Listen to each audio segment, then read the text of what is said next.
In this video, I'm going to show you how to remove and reinstall individual soffit panels. I'm installing security cameras and I would like to hide all of the cables under the soffit.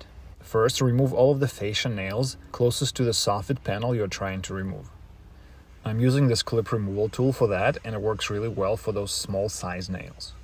Just push the fascia a little bit to get under the head of the nail and pull it right out.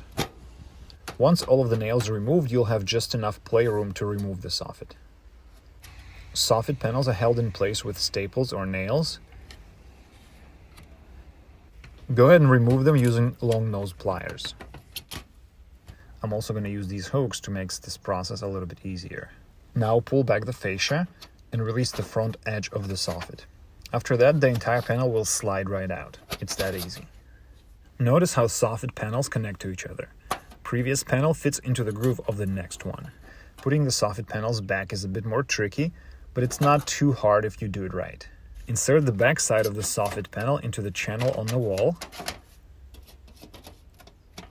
Don't worry about the sides just yet. Push the front edge behind the fascia. Then connect the side of the soffit that has the groove. In this case, this is the left side. If necessary, use these hooks to move it around. Now insert the other side into the groove of the next panel.